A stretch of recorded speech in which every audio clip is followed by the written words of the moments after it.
Selamat pagi, salam sejahtera. Terima kasih karena bersama dengan saya di Nazilin Unity Channel. Dipetik daripada mykmu.net dengan tajuk PAS Jadikan Islam Alas Kaki. Anggota Majelis Kerja Tertinggi MKT UMNO Puan Zarkasi membidas PAS yang didakwanya cuba melemahkan kerajaan perpaduan dengan memecah belahkan parti-parti yang menganggotainya. Sebagai contoh, katanya, apa sahaja kenyataan pemimpin atau ahli DAP yang kontroversi akan dieksploitasi. UMNO benteng jaga kepentingan Melayu, Islam dan Raja-Raja Melayu dalam kerajaan perpaduan hari ini, kata Puan. UMNO tidak jadikan agama tunggangan macam PAS, kata beliau dalam hantaran di Facebook hari ini.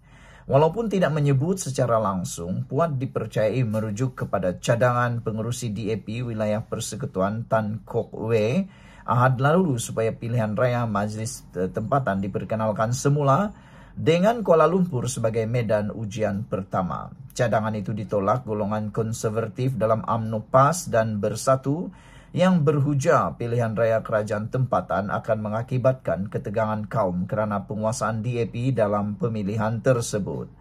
Kebimbangan seperti itu turut dimainkan oleh Timbalan Presiden PAS Tuan Ibrahim Tuan Man yang mengulangi dakwaan bahawa pilihan raya Majlis Tempatan akan menghakis kuasa politik Melayu.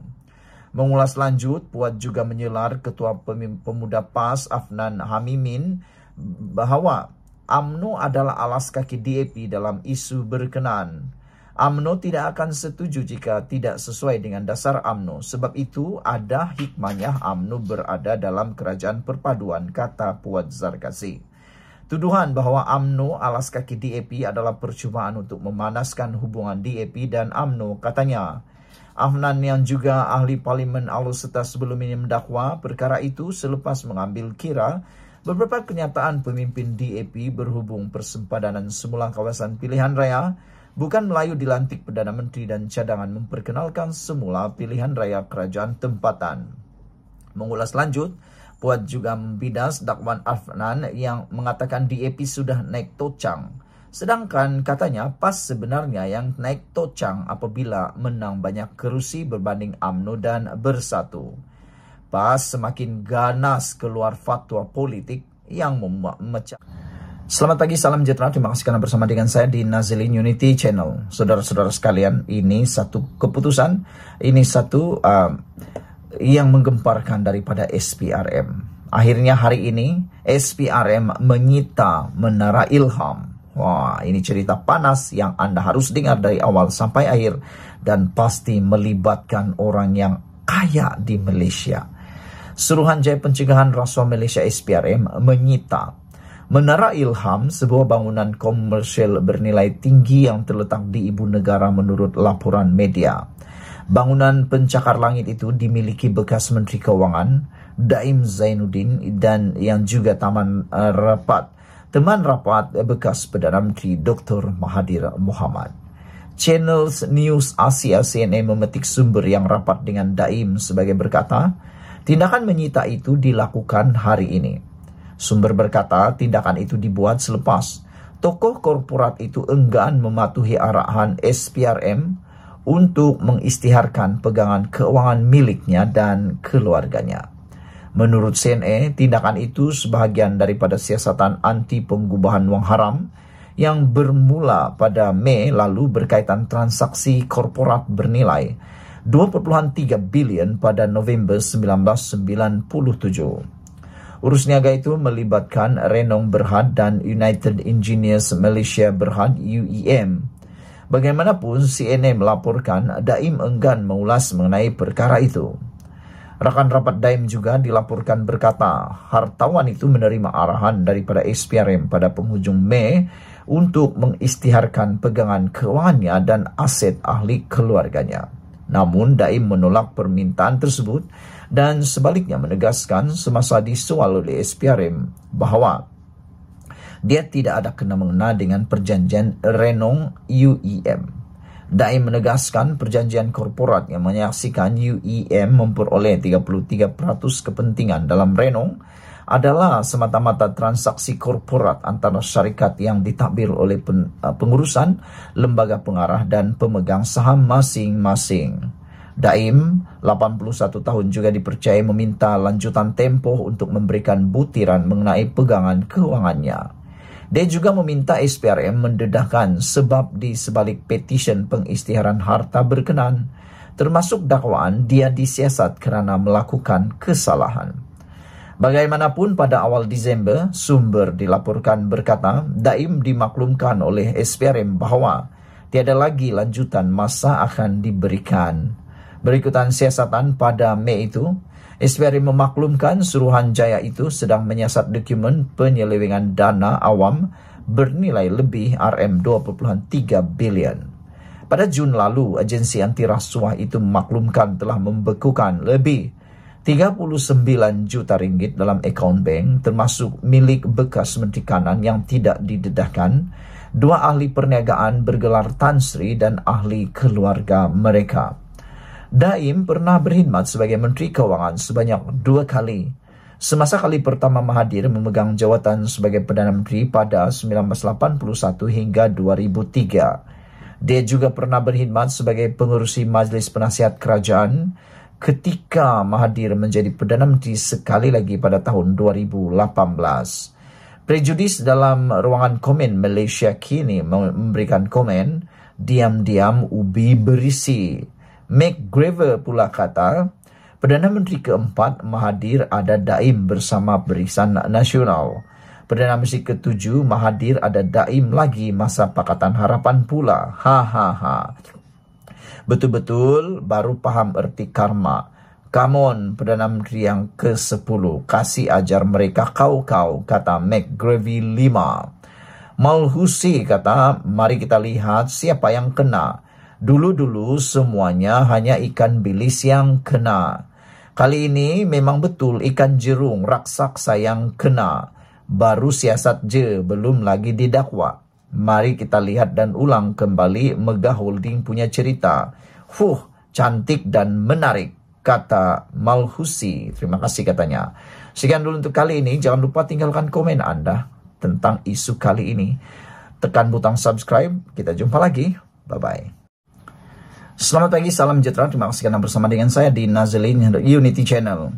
Tahniah diucapkan kepada Anwar Ibrahim. Hari ini diisytiharkan sebagai Perdana Menteri paling berani bertindak. Anda tahu Anwar Ibrahim adalah antara Perdana Menteri yang paling berani bertindak yang setahu saya pernah jadi Perdana Menteri di Malaysia. Lainlah kalau Perdana Menteri yang lain. Lain-lain itu mereka bertemu dengan media pun takut. Nak buat live pun takut. Asik-asik buat bagi perutusan di PDF, bagi buat perutusan rakaman, tapi bila berjumpa, bila berhadapan dengan media, dia tak berani. Kenapa? Tak tahulah. Tapi lain pula dengan Anwar Ibrahim yang kini telah pun diisytiharkan sebagai Perdana Menteri paling berani bertindak. Apa cerita? Adakah Anwar Ibrahim lebih hebat daripada Mahathir? Terpulang pada Anda. Rakyat puji Anwar Ibrahim sekat kapal Israel. Ini yang menyebabkan Anwar Ibrahim diisytiharkan sebagai Perdana Menteri paling berani bertindak. Kerajaan Malaysia buat pertama kalinya mengambil langkah paling tegas apabila tidak lagi membenarkan syarikat perkapalan yang berpengkalan di Israel yaitu ZIM daripada berlabuh di mana-mana pelabuhan di negara ini. Perdana Menteri berkata, kerajaan memutuskan untuk tidak lagi menerima kapal yang menggunakan bendera Israel berlabuh di negara ini, selain larangan kepada mana-mana kapal yang dalam perjalanan menuju ke Israel daripada memuatkan kargo di pelabuhan Malaysia. Seperti dijangka, keputusan kerajaan itu mengundang tanda tanya. Berikutan ramai tidak mengetahui bahawa kapal Israel telah dibenarkan berlabuh di Malaysia sejak 2002 lagi di bawah pentadbiran Tun Dr. Mahathir Mohamad. Tun dalam ulasan ringkasnya semalam mempertahankan keputusan pada 2002 kerana ketika itu Malaysia masih menaruh harapan kepada usaha damai antara Palestin dan Israel. Sementara itu, Facebook Datuk Seri Anwar Ibrahim terus dihujani komen positif rakyat Malaysia yang menyokong penuh usaha beliau dalam menunjukkan ketegasan terhadap Israel. Tahniah Perdana Menteri ke-10 Datuk Seri Anwar Ibrahim. Negara kita, keputusan kita. Tiada negara lain yang boleh campur urusan negara kita, tulis Muhammad Syafiq Yassin. Bergabunglah dengan Indonesia bukan setakat halang dari belabu, kawal Selat Melaka dan halang terus dari lalu terus macam Yamen buat. Kapal menuju ke Israel semua kena pakai jalan jauh, cadang Tony G. Dino Syam mula menulis, keputusan kerajaan itu satu tindakan berani dari seorang yang tidak pernah takut dilanyak dan dipenjara. Dah bertahun-tahun kontena ZIM ini dalam Malaysia. Baru ni Perdana Menteri ke-10 tegas dengan keputusannya. Tahniah, ini salah satu syarikat yang terang-terang milik Israel. Hairan mengapa sekian lama tak ada yang suarakan isu ini. Terima kasih Perdana Menteri 10, komen Amanda Lear. Sementara itu, Wan Abdul Aziz meninggalkan komen mengatakan, jika Perikatan Nasional PN masih mentadbir Malaysia, pesawat Israel bukan sahaja boleh melalui ruang udara negara, bahkan mungkin dibenar melalui atas Putrajaya.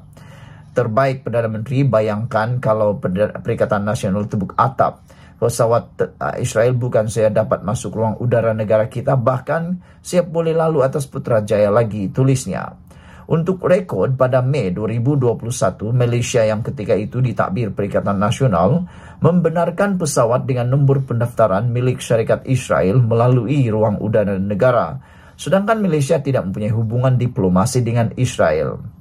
Mahathir sendiri pada waktu itu mengecam kerajaan dengan menganggap Perikatan Nasional gagal mengambil kira pandangan umum rakyat terhadap Israel. Bagi Arif Kadir Al-Khatami, dia berpendapat, Perdana Menteri ke-10 lebih berani berbanding Perikatan Nasional pada ketika mereka mempunyai duta khas ke Timur Tengah.